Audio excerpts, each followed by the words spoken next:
What is fatherhood? What makes a good father? How does someone become a good father? That is what we are going to be exploring in today's topic. And very excited to say we are going to have a guest today to discuss this topic. Obviously, me not being a father, I thought, why not bring somebody in to tell us about this experience? This is someone that I have known for a while, someone that is very passionate about becoming a good parent, becoming a good father, and he's going to be sharing his experiences with us today. If you're new here, you're very welcome. This is Gracefully Adulting. My name is Grace Asingwe Roseli. I am a mom, I am a wife, I am a procurement professional, I am a friend, I'm a sister, I'm a daughter, and I'm just someone exploring this adulting thing. And I am here to share my experiences. I am very big on everyday heroes. I don't think amazing things are set out for just a few. I think everyone can be amazing where they are. And that is why this topic is very important. Everyone has had a father, whether they are present or not. And there's a potential for at least the men to become fathers and the women to interact with their husbands who are fathers.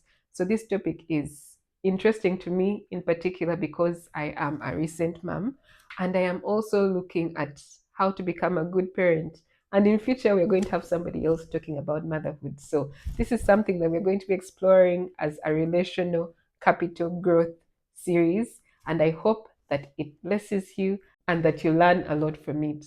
So, without taking too much time, let's get into it.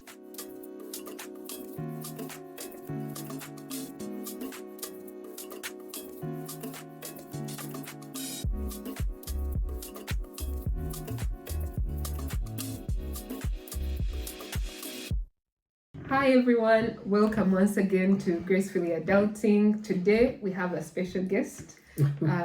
We are going to be talking about the topic of fatherhood and how that is a very big part of adulting. Obviously, there's nothing more important in our lives than our fathers. So, today we are going to be talking about fatherhood, and I thought, why not bring a father to talk to us about this topic? So, I'm going to let him introduce himself and we'll take it from there. You're welcome. Yeah, thank you very much. Hi, viewers. My name is Sam. I'm a father. Um, I also work in regarding kids and how to be, how to make a kid grow up to be a good man or woman in the society. So I'll just leave it like that. Very welcome, Yeah. Sam. We are very happy to have you here. You Thank you are very our much. very first guest. Yeah, we are honored to have our very first guest today. So, That's nice. yeah, just if you could just tell us a little bit about your experience becoming a father. Is it something you wanted? Did you like growing up? Is it something you always wanted to do? How have you found it? Yeah, just off the top of your mind. So in the first stage, I think parents plays a very big role. So I grew up in a home where I had my dad and my mom, and having that has given me that foresight of wanting to be a father and Yeah. wanting to be a husband. And the father, I know that my dad always do certain things, my mom do certain things. My mom is always the soft one, where she's always the one cuddling, saying soft things, and my dad is the hardcore. Be like, when my dad is home, you have to go and read books, you have to do this. So I've always had that comprehensive view of how a father should be. And so that has actually molded me in a certain way that I know this is how a father should be. So growing up, being the boy in the house, passing through those adolescent stage, I knew like I wanted it, but at some point I got stuck up in the father.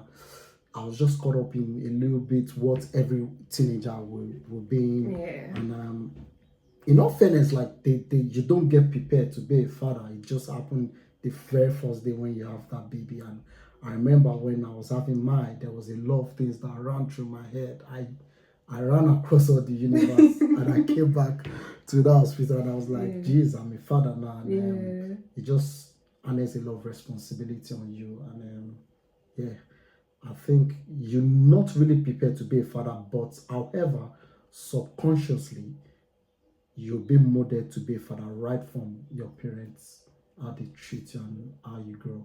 Yeah. Yeah. Just from that, I know for me, as a girl, Mm, you're prepared in different ways. For example, they'll buy you dolls.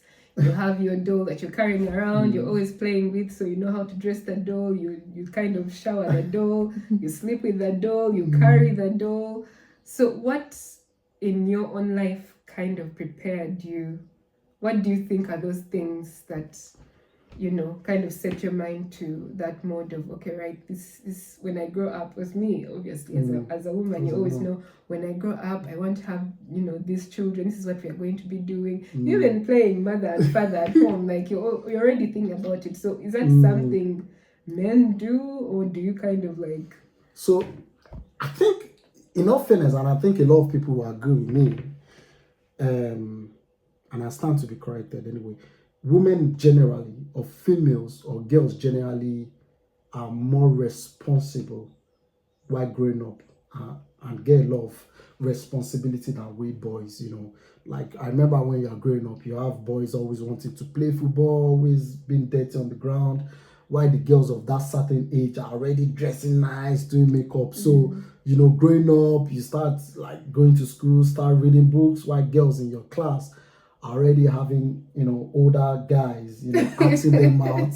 They're already getting that, the book, whether they're reading novel or reading anything, they're already getting that, preparing for motherhood, which that's why, like, a female get prepared for motherhood than a man or a boy. They don't teach a boy how to be a father, but there are certain things in place that will determine if you're going to be a good father. So, like, just like I said, like, from it's always an additional side of it when you have a responsible dad, because with that you can be able to look at how your dad is treating your mom, how your dad is treating you, and how your dad is having that general responsibility, and that starts preparing you for that journey. Like, I remember, like, my dad, who happened to be my main role model, has always had that so much responsibility, like, in terms of even his family. He was the firstborn. I know, like, his brothers, his sisters were always calling for certain things, and I know he's the one that has that final decision. When it comes to the house, my mom will always be like, oh, I've not told your dad this, and when my dad says it, it looks like that's the final decision. I'm like, wow, what's going on here? So, when it comes to monetary aspect of it as well, like, I've always seen my mom be like, oh, your dad will pay your school fees. Oh, thank God your dad has bought me this new car. So I've seen that my dad is that kind of figure, not just financial aspect of it, is the security wise. So when my dad comes home, back home, my dad will be the last person to sleep. You close all the doors, even when he wakes up in the morning, he's the one opening the door. So I've seen my dad, that a man should always be that security, a man should always be that financial strong power of the house, a man should be that strength. And even growing up, I could see, like, a lot of us, we could get away with anything with my mom. But when it comes to my dad, it's always different. So I know that, yes, Yeah, these that's are. true. So when growing up, even when in school, you started showing this, and when you start having your girlfriend, you start seeing that aspect of it coming, Oh yeah. indirectly. You don't prepare for it. For example, when you start having girlfriend and you guys go out, you start seeing, like, you the one starting to be on the side of the road, while the girl is in that other side, because you start wanting to be that security. You start showing your, when growing up, you start, maybe probably if boys are coming or someone, you start trying to want to be the muscle power of it and be like, oh, babe, I've got to know why. I remember there was a time we were going out in the night to watch a movie with one lady, and there was like 5 guys, and she was like, oh, I'm scared of going there. I was like, don't worry, I'm with you. And she was like, ah. I said, don't worry, I'm just, that side of it, you start seeing it. And that's another thing for the ladies. Once you don't see those signs anyway, then you start seeing it, then you start coming to the financial side of it. It doesn't mean the man has to take everything, but it's ownership. So, like, if you go out, even if she's going to be the one paying, there's a way I can take ownership of it that looks like I'm the financial backbone of that outing. So from there, all those things start setting in place. And the fact that I personally, I've always known that my dad is the main provider of the house. Mm. So I need to work hard. I need to And be build my that. career and then just build. And I think that sets the tones for me. And yeah, it's a lovely one. Thinking about it now. I know, and I think it's like you said, it's subconscious. This training that you get, you grow up, you don't think about it, but you actually learn from what you see. Yeah, you do a lot. Yeah, and I mean, this is a tangent, but it does make me think: what do you do if you do not have that role model? Because not everyone has a father in the home, or if there's a father in the home, but maybe they are not giving that sort of example, and it's very easy to then again subconsciously just become the thing that you saw, whether it's positive or negative. So yeah, it's just something that came to mind, and maybe you can speak to that. I think in all fairness, like it's a big one when you have a dad in the house. However, when you don't have a dad in the house, like there's always this proverb or this saying that says, "Show me your friends and I'll tell you who you are." Birds of the same feather flocks together. So when you don't have that man in the house, who are your friends or who are the connecting points you have? Who is your son looking as a role model? And that's why I think over the time where the society has got it wrong is because the society, be it Western or Africa or Asian or whatever, we put more emphasis on the female and we let go of the man. And there's a lot of, and the thing is we have to put a lot of emphasis on the man because your partner or the man defines who you are. So when you don't have that man figure in your house, who is that your boy looking for? Who is the role model? Is he who is he talking to? Who is he acting like? Yeah. And that's why there are certain topics I don't want to get into.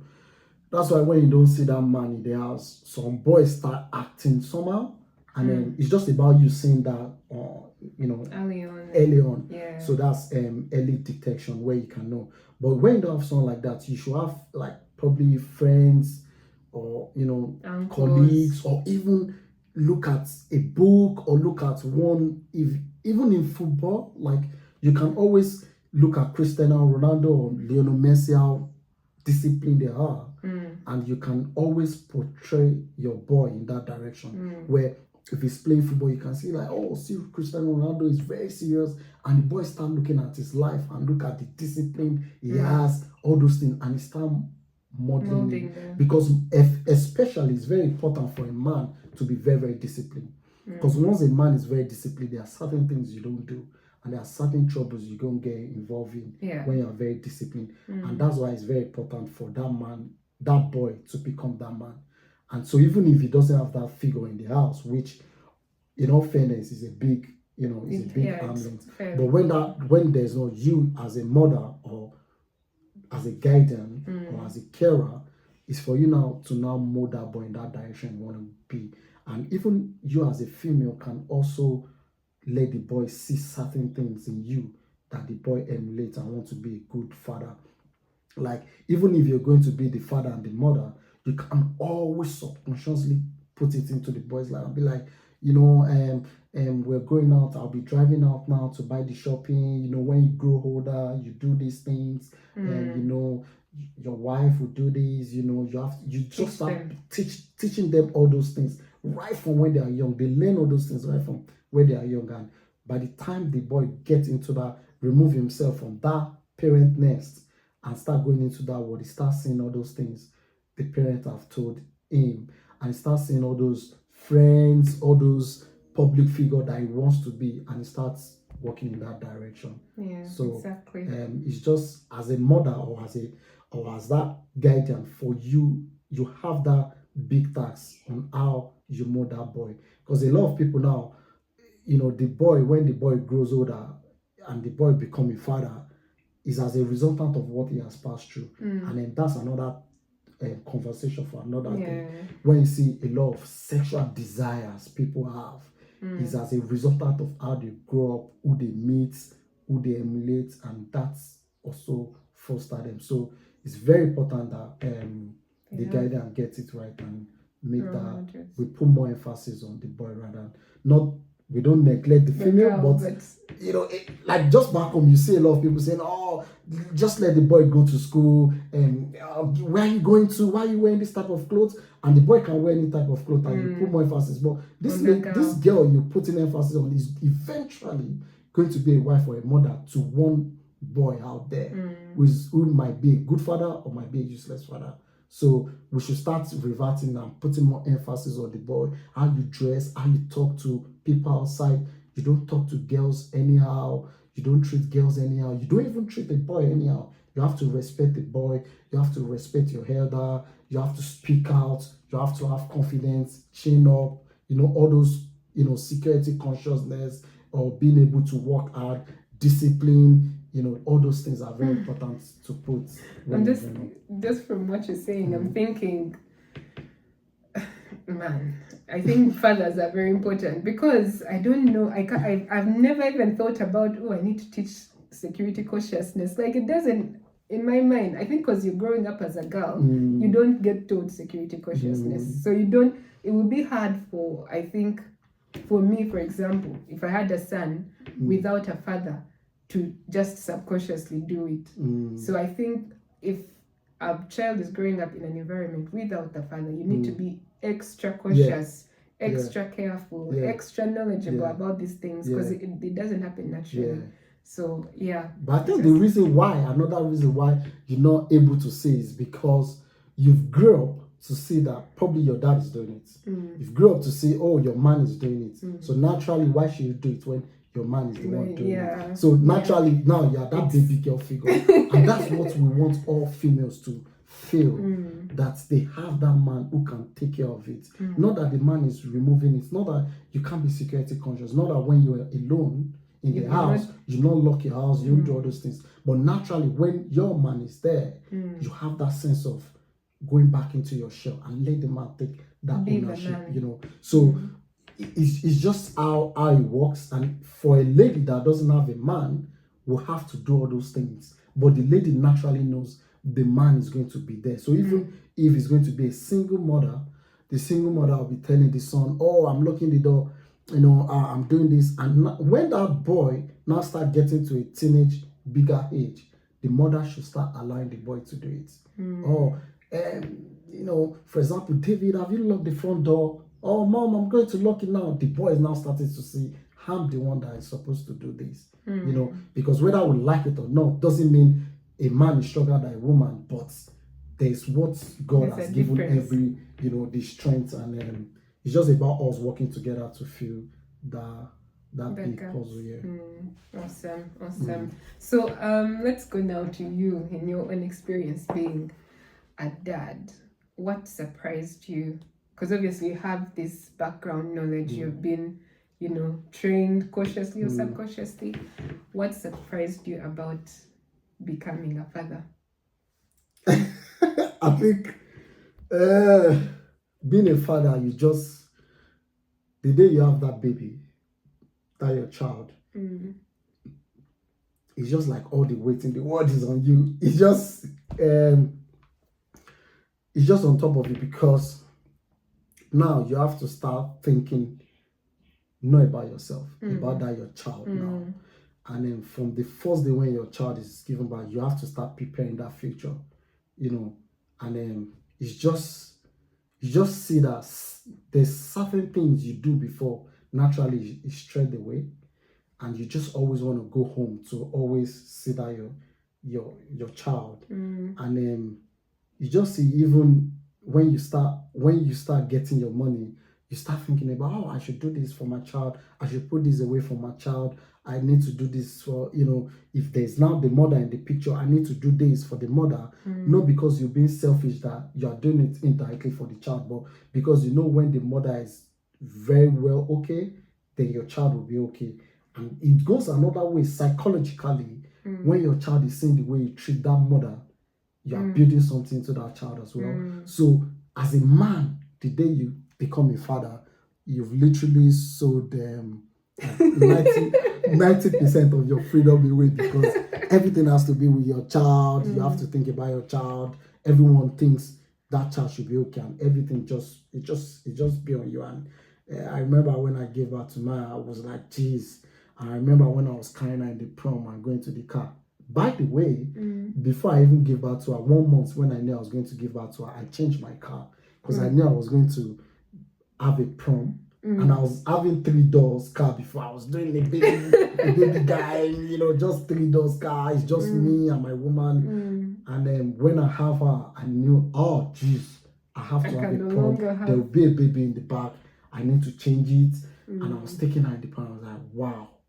And I put her at the back. And I was putting the belt on the car seat. And I was driving, looking at the inner mirror, and I'm like, is she okay? And when we got home, I still rushed, took it out, carried the prom. And you just see that naturally, immediately I gave back, the father will start setting in, getting home, open the house, check everywhere. Is it not too cold? Put her down, start putting everything in place, start thinking about the financial side of it as well. Start thinking, oh, is this house, what do I need to make it more comfortable security wise? Not that nobody's going to break in, but you're just starting to think, you're starting to do risk assessment of your house, and you have a baby, and then it just naturally comes in, which is what I've been built over the time, just kicking straight up. Awesome. That's what happened to me. Awesome. What you remember maybe the most, I don't know, like 2 things, happiest fatherhood moment for you, like proudest and scariest fatherhood moment for you, or the moment where you felt like I don't know what you're thinking. I think let me just share. For me, I think one of the and this is, I think I'll have somebody else to talk about motherhood, but one of the things that I remember becoming a mother was very surprising. I thought naturally when you become a mother, your body knows what to do. Okay.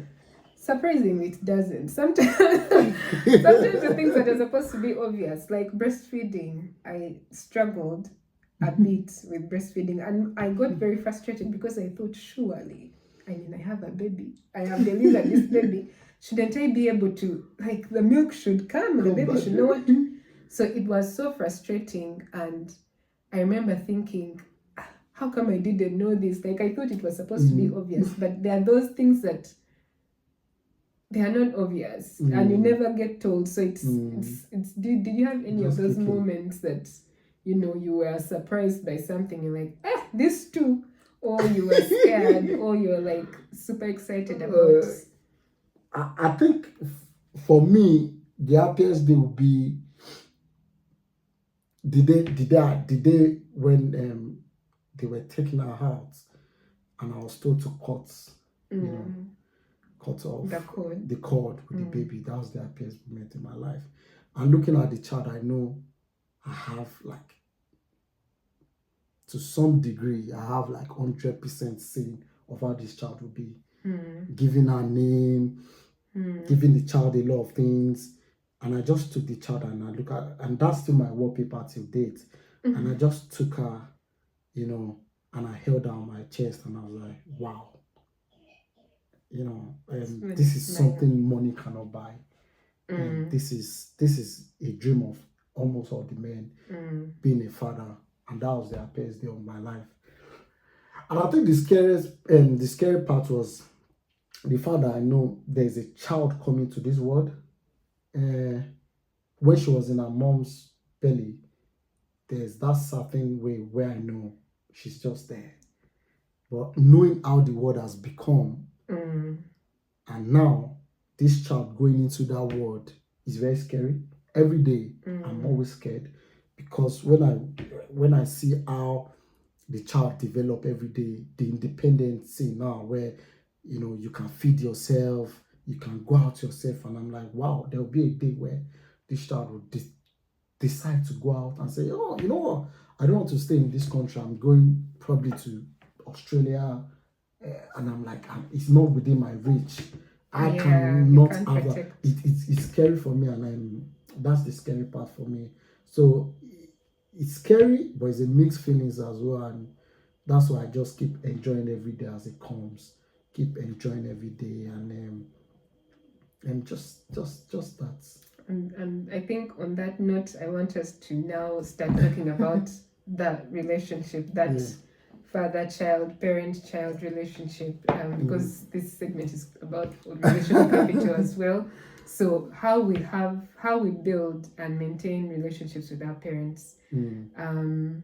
because it's something that is, especially now with technology, with Mm. media, there's a lot of, I believe, a lot of divide, not to mention the generational gap Mm. itself. So first of all, how are you cautiously building your Now. relationship Mm. with your daughter, although she's still young? How are you Mm. cautiously building that relationship, or Mm. what are the things you intend to do to make sure that the relationship grows strong? Gross. Um, I'm more of grassroots, and I believe more on childhood. I think naturally me going through that stage and me being in that stage now, it's just about knowing that every day counts for that Yeah. child, Mm. and every day you learn something about your child, and every day you become a better father. Mm. Because we're not talking about fatherhood. I'm not Yeah. going to talk about mother now. Yeah, fair. So every day you become a father and you look at yesterday and you be like, wow, I'm better off. I could have done this yesterday, but that means I could do better tomorrow. Mm. And most importantly, is about being there for your child. You know, Mm.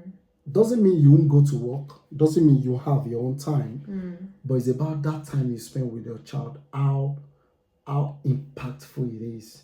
And that's where you start seeing the signs, the behaviors. And that's why, I remember when we were growing up, a lot of my cousins would be like, oh, the parents would be like, oh, this boy is very stingy, this boy is very this thing. It's very funny. And I'll be like, how would they know? But they've seen it, because it's so funny that when the child is growing up, and a lot of people will watching this will agree that when you start giving that small baby certain things and be like, oh, that's sweet, share with daddy and mommy, and baby's like, no, no, no, it's my own. And you're like, okay, it's just being a child. Yeah. Then the next one, oh, share with your friend. No, no, no, I'm keeping it. Oh, then you start knowing, there's this element of this child withholding. And those are the signs you keep seeing. You start seeing a child that is very caring, a child that will be like, oh, where is mommy? Oh, mommy's not home. Oh, where is daddy? You start seeing that child that is very emotional as well. Start crying. Doesn't mean no child doesn't cry. But you start seeing, if you're very, very observant, you start seeing that child be like, oh, where is daddy? Where's mommy? Where's this friend? You start seeing that sense of when they don't see their friends or they don't see their family, they feel something. They feel something, and you have to explain yourself why that friend or that family is not there before they can get it. You start seeing a child that is very intelligent. Once they see something, they grasp it instantly. You start seeing all those things, and all those things are very useful for the future. Because, for example, when you see all those signs now, it will get to a stage when a child wants to be independent, no matter how they are close with their parents, they want that validation from their friends and their peer group. Oh, yeah. So once it gets to that stage, they don't want you to always be around, and they don't always want their friends to know, oh, they're a baby girl or a baby boy, that. So now, when they get into trouble, how do you know? Because they won't talk. Teenagers don't talk naturally. So it's about you knowing all those signs, all those observations. Oh, my child, or any times my child is really not happy. When he's eating, he starts just eating the spoon, or he start listening to this type of music, he start mumbling. These things don't stop. They don't stop as a child. You take it even to your adulthood. And I think you as well, you have one thing where when you're not happy, there's certain things you do, and then your parents will see it as well. They will know. They will know. They might not tell you, but they will know, and they will be checking up on you when they see you withdrawing. And those are the things we need to start seeing in our child from when they are small. Just like the other day we were having that conversation. I'm like, I know when my child was growing up, I know when she wants to have a poo. She just run into the corner. She'll never let you see her. She just runs to the corner, and I'll just see her. She just like this. And I start looking like, wow, what's this girl doing there? Then later I start saying that it's when she wants to have a poo, and it start growing up to the state that if she wants to go to the toilet, she doesn't like it to go to the toilet with her. She wants to have that privacy. Now, these things, because I've seen the signal, I've seen certain things as well. When she grow older, there's a way I can use it. There's a way I can know and be like, oh, have you done this? Or if I'm seeing that she's becoming too friendly with someone, where she can start having that private time.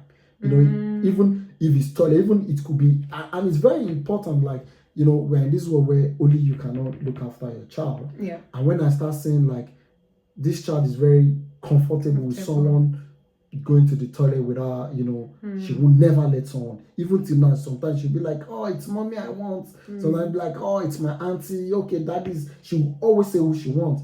And when she start having that stranger, where she start feeling comfortable, then that's where I start feeling like, what's going on? Why is she comfortable with this person? And that's why all those signs are very important, because when they now grow down, they are not saying it. You can see it and be like, wow, I think my child is in this kind of trouble. My child is withdrawing. You can now be able to come in. And by the way, that's the time you now start needing to pester them, in a very nice way. Start checking up on them. Because the more they start saying that you're always checking up on them, there will be a time where they'll just bust it down. I'll be like, I think there's this is the concern. And because of that signal observation, like I said, you start knowing who your child is very comfortable talking to. You start knowing who their best friends are, who they trust more, who their role model is. And when they now grow older, and you see they are withdrawing, they are having that step back, you start contacting all those people. What's going on? Have you spoken to this person? Have you done this?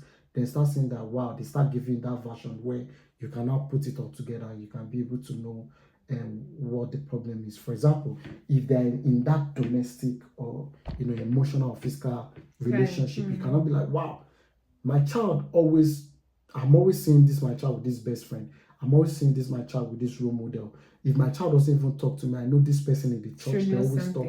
But when you start having that thing where they don't talk with all those persons and they are alone with their partner, you start knowing, there's a trouble.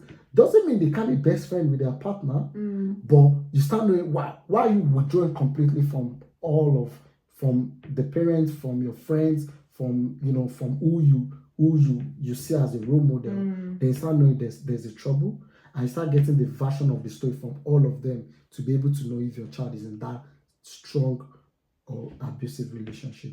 So there's different dimensions you can see it. And that's why it's very important as a parent, as a father, you need to always observe your kids, look at the signs, know how you can also talk to your kid, the tone you can use. Your kid know, like growing up, I know, like if my mom does one sign to me, I know if we go out and they say, oh, you take this food, and my mom just do like this, I know. You must not have that food. But if she does the sign, I'll be like, when it's safe. Me now, as a dad, I'm starting to put that in my child's life, because I don't need to talk. There are certain things you can just be like signs, and your child gets it. There are certain signs where your child can do as well. That environment is not. The child doesn't like that environment, and my child will always come first. So when my child says this thing is going wrong, I don't lash on that my child outside. It's about trusting her to take the decision and saying, okay, yeah, I believe you. Going out there, finding the truth, and if I find out that she has lied or she's saying, there's a way I cannot talk to her, because what all child always wants is to have that confidence and have that trust with their parent, where their parent trusts them completely. And if you can build a relationship where your child know, my parent completely trusts me, doesn't mean they can't act funny when they become a teenager, but they know to the degree where they can act, and know when they are lying. Man, that's really intelligent. Honestly, when they're like, I remember sometimes my mom would tell me, your dad said you are lying. And I'll be like, how did you know? but it's because he's observed me right from. He knows. Some people when they're lying, you see, they can't even construct that sentence well. And by the way, there are some people that are chronic liars, right? Anyway, they can hide their emotions, but your parents will know all those things when you are growing up. Because, for example, if you see a child and you've seen that child has gone to that place and pick up that toy, and I don't know if you do it, but I do that with my child. So I'm like, what's in your hand? The act of, I'm like, nothing. But you start seeing the way they are doing that lie, then you start knowing how they lie, how they do their face when they are lying, how they talk when they are lying, and that always come up when they grow up. Oh, have you taken that sweet? Yes, right. They start knowing, and when they know they see that as a security for them, because we're in this very, very, very funny world now, where even naturally when you call them, even if they are not in that place where you want them to be, there's a way they can stand and wow, this child is in this problem. No, that's not the way my child talks. That's not the way, and you'll be able to sense that that's trouble without even them telling you they're in trouble. So it's just about looking at those signs, observation, you two also showing it. Because if you keep it to yourself and they don't know you know that's another thing. Because communication is the receiver and the sender. So you have to let them know, I know this, and they have to know you know it as well. And it just goes a long way where they grow up, and they'll be able to modify it to their own adulthood, because we are from different generation. Anyway, they'll be able to use it very well. Yeah. So that's a lesson in itself. I mean, I have learned a lot, and it has brought out another conversation about childcare. Obviously, like, we're in a country where it's very difficult to get a nanny. I mean, you can get a nanny, but it's quite expensive. Not like Africa. So, for a parent, what is your feeling on childcare? How, when it is done, when is it an okay age to do childcare, for example? Have you had any experience with it? Have you seen it? Are there any things that your child picks up from, these necessaries, especially at a very young age? How can you mitigate? Is there anything you can do in case you find yourself in a position where you must use childcare? How do you handle? I think, in all fairness, we're all individual and we have all our personal pursuits anyway. So even when you have a child, doesn't mean you forget who you are. It's just that now your child take more role in your life. So you need that financial strength. Yeah. So you need to always go to work. And two head is better than one anyway. So you need that your partner to always go to work as well. Unfortunately, Western world does not do more of community child caring. Like back home, where naturally once you're going out, you can tell your neighbor, oh, I look after my child, and they do that for you. That has its pros and cons anyway, because over the time, from my experience, from people's experience, that's where a lot of child sexual exploitation have always come in, where when parents leave their children with, that neighbor or that friend or that neighbor might be nuts in the head and doing crazy things, or the child of that neighbor might be doing crazy things as well. That's where you have a lot of people have their experience when they share it, and we're in this world where you cannot take that out of play. But what do we want to do is to reduce it to the very bare minimum level. And just like I said before, and that's where your science observation comes in, when if your child eventually is a victim, you can be able to know, and they talk on time, when your child come home and even when, and that's why it's very funny, especially as we bring this fatherhood conversation. Western world, back home, a lot of our dad do not even take care of children. Now, I change diaper, I know how to change very, very well. And you know that sense when you're changing that diaper, your child is used to the fact that you can change diaper. You start doing a body map. You know the marks on your body. You know where any mark is. And if you just want to take care of your child, or you're showering your child, or you're just doing anything, you can see there's a mark there. I didn't put it there, or wasn't a bat mat, or probably taking care of your child. Your child's like, oh, I feel pain, yeah. But when your child knows that as a father, you're always taking care of him or her, they feel more comfortable to tell you and be like, oh, is that so, that's where you be able to get that. I'm just talking about the African one now. But it's a bitter one that we have to go to work. We have to make that money. Yes. We have that career. We have to always advance in our career because that's self-actualization anyway. And you don't want to be a failed person. There's nothing we can do. However, we need to always put it at the back of our mind, and that's why when me and my wife have conversation, we're always like, it's unending wants and needs. It's unending. If you say you're making 50,000 today, tomorrow you want to make 100,000. Yeah. When you make 100,000, you want to make 1 million, and ask billionaires. Why are they still working? Why are they still being greedy? Naturally, human beings are greedy in nature. So when you put your child first, where we're in a country where a lot of people do overtime, and when you know, yes, if you can be able to sort your bills, you can be able to pay that child needs and not wants. If you can be able to go on holiday, which is another topic, which is refreshing, you need to spend time with your child. Yeah. Now it's about you calculating it, where you and your missus can have that conversation saying, if I go to work today, when do you go to work? Are you on 9 to 5? Are you on shift, day or night? When you work it around, there'll be few times where you can work with it, and that's where your network comes into play. Who are you associating yourself with? Are they responsible people? Are they people that can help?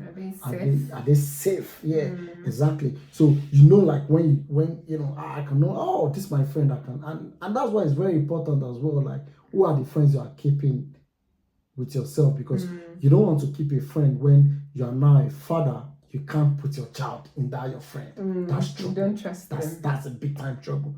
And now you don't want your child also to know and be like, why is this dad's friend like this? And they start questioning. You want all your friends to be on the same level with you. And so it's about you knowing all those your friends who you can always help, and how they understand as well, how they can come in. There are certain things you can pay the professional to, have your child. It's just about you walking through it, but your child should always take majority of your time. Doesn't mean you don't have your time for yourself. Doesn't mean you don't have time for a partner. But so far, the day you've made that decision to bring that child to this world, you've sold 90% of your time to that child. And when you bring that child in the right way, you're having a good old age, and you've also not indirectly, directly contributes to a positive environment and a positive society. Because if your child is very good behaved,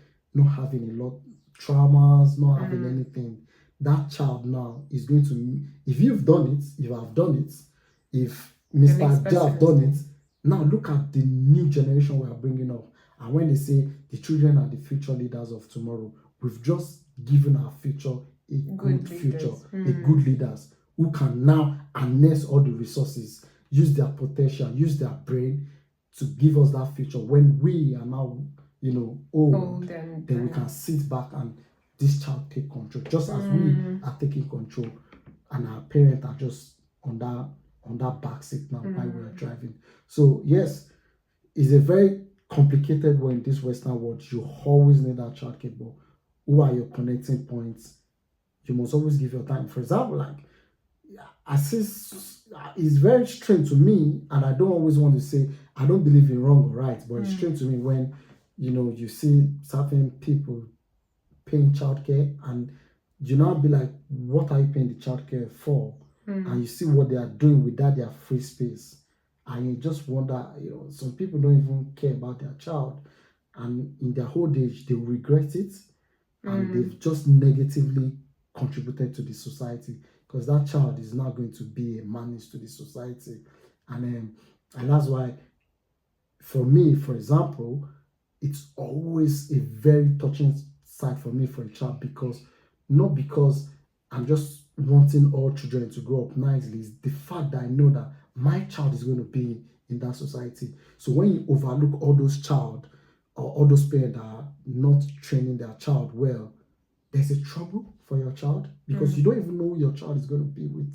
I, for example, when I was growing up, I never knew who I was going to meet, and I just met that lady from another place where I don't know how they train her. So you start thinking, who is your child going to mix with? Who are they going to mix it with school? And by the way, everybody is always attracted more to the negative side than the positive side, because the positive side looks like a long journey while the negative side is a shorter journey. So you see good kids always liking to emulate from the bad kids. But when you have that strong hold on them, when they see how rewarding being good is, then they cannot be influenced by the negative one, but they know to what level they can take it or to what they can stop in. And that's why we just need to be deliberate on that childcare, and just use your connecting points, friends and family, um, spend more time with them. I always feel like when they are very, very young, you need to spend more time, because there will be a time where they will be independent, and the time flies anyway. So it's just about working with it, and that comes with you as a person as well. Like, who have you elevated? Are your family, friends nearby, are they well to do, where they can always come in place for you? Are you not the only one doing well? So I just feel, just like I said beginning, the day I gave out to my child, I knew 90% of my time is gone. And that's what I spend on that's what I spend on my child. And I feel like, in general, a responsible father should know that your child take precedent over your life. You need to spend a lot of time with your child. You need to always know that child, if you don't spend enough time with that child, you are not going to have a good old age, and they'll be very, very brutal. And children always know when you're very responsible. Like, I look back now, and there's a list of people that I know that they've done well, they've contributed towards me, and I will always try with my possible best to give back to them. And that's how your child is. They know when you're trying. You might think they don't know, they know. And when you're now in that older age, they can now step in. You might not even need their their financial, but if your child is not doing well, no matter how powerful you are in the society, no matter how financially empowered you have a headache, because that child is in soup. The child is doing drug, the child is doing all sorts.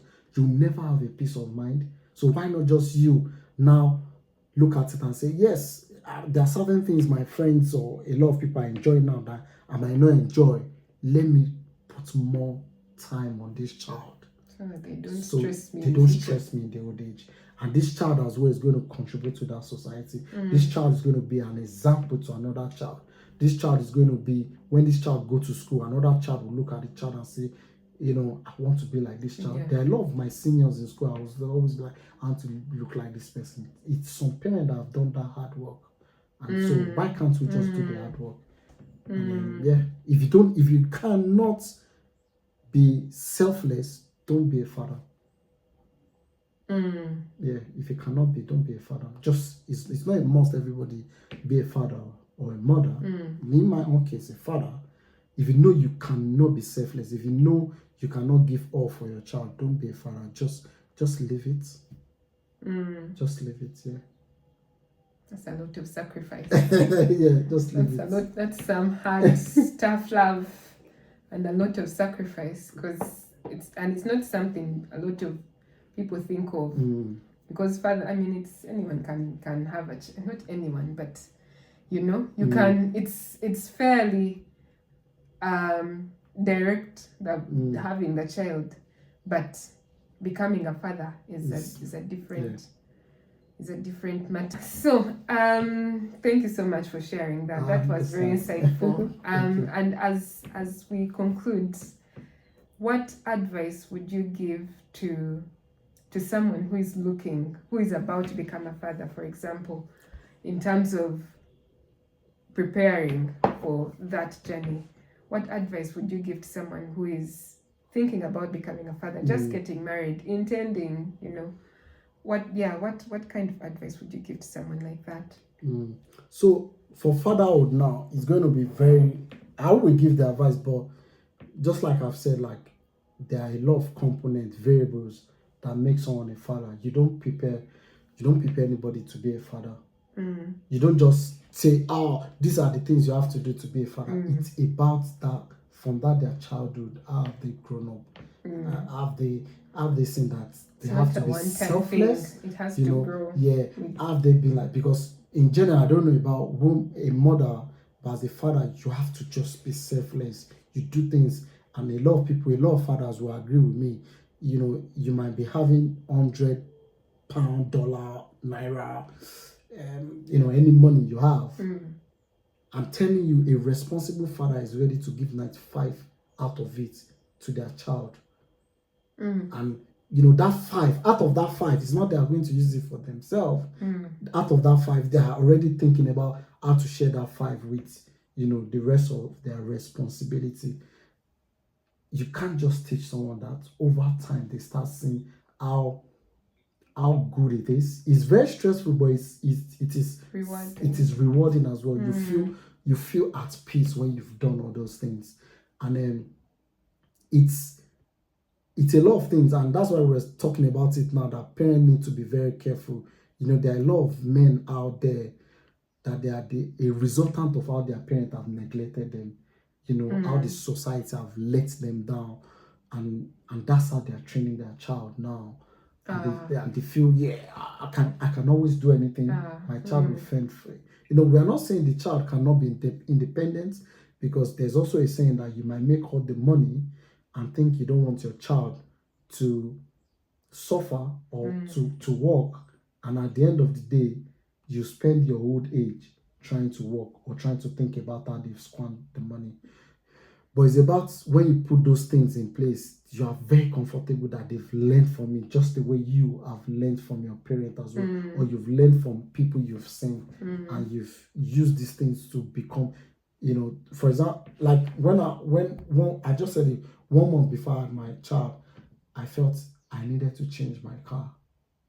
I love that car. It was just, I've always told my business, I love three doors. You can put it down. You're doing a baby boy. The swag. But you tend to understand that now it's time it's not about you it's that comfortability of your family and your child, and you have to. They don't teach you that. You just have to step into that, and when you have that child, you start thinking about, oh, now probably your money before you wear designer clothes, you buy designer phones. Doesn't mean you don't do all those things, but you do it when you really, really need it. And before you even do it, your child has to be sorted. Not just today, for tomorrow as well. So you just don't sort your child for today. You have to sort for tomorrow before you can now think about yourself. So, and it's not like a career where you start giving someone tips on how to build their career. It's about first knowing. You first have to identify who you are. You first have to think about, what are my struggles? How are these my struggles going to affect this child I'm bringing into this world? For example, if you're an alcoholic, you know that that's your struggle, and you know that once you have that child, there are some decisions you will take when you are drunk that's going to affect that child. And there are certain things your child is looking at you and be like, my dad is always having a piece all the time. My dad is always being drunk, or my dad is, and the child thinks it's the normal way. And they just, and you've just indirectly become a very funny father. And also, if you're as a man, if you womanize a lot, you are not having that time for your child. You are always hopping from one woman to one woman. And your child starts seeing that you won't even have the time for your child. And even the money you are supposed to spend for that child, you spend it all over. And, your child see it. If you are a man that lies too much, what are you giving your child? Because you're on the phone and you're telling someone, oh, yeah, oh, I'm in Amsterdam now. and your child is like, what? But you're in Uganda. How do you say you're in Amsterdam? You know, and your child starts saying that that's normal. You know, if you're a thief, there are many things. Once you know your struggle, you start working on your struggle before you have that child. Or even when you have that child, you start consciously working on your struggle. Every man out there knows their struggle. I have mine, and I work on it every day. So when you first self-actualize that, yes, I have this struggle, and this struggle, I don't want my child to see this struggle. To pick it up. And you start working on it, you start seeing that, oh yeah, I think it's getting better. I'm getting some. And over time, it start working out. You know, it's just like people that smoke. You can't be smoking in front of your child. Even when you're giving birth, they'll ask you, do you smoke or do you drink? You know, because they know it has a result, a negative result on that child. And it goes to the way our children, that's another topic, our children are coming out, you know, smoking and drinking. I'm not saying smoking is bad. I'm not saying drinking is bad. I'm not saying it's good. It depends on how you look at it. I'm not here to be a moral judge. I have my own. But I'm just saying, you start thinking about it. Anything you can do that you can't do comfortably in front of everybody, that you're doing secretly, you know it's not good. And you know you can't give it to your child. Ask all the men that womanize. Once they have a daughter, the first thing they think is, this is trouble. And you know, so over the time, when you know that's the trouble, you start working on it. And that's why, as a man, you first need to work on yourself. And that's why age doesn't make you a man. You see 40, 50, they're still a boy. You know, a man doesn't mean because you can impregnate a woman. Doesn't make you a man. But when you start actualizing that I have my strengths, I will have my weakness. Let me amplify my strengths. Let me work on my weakness. Then you start becoming a man.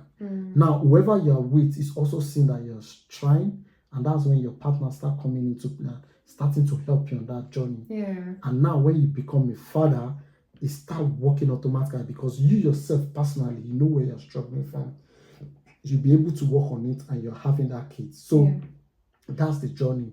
So for a man out there, you have to first look into yourself. Am I a man?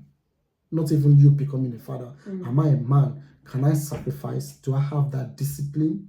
You know, where I know like financially I can be disciplined to know I don't need to use my money, I can keep it. And you have that discipline, I know, yes, okay, if I'm with this woman, I don't need to be with multiple women. Do you have that discipline? I know you're going to work or you're driving, you don't need to drink.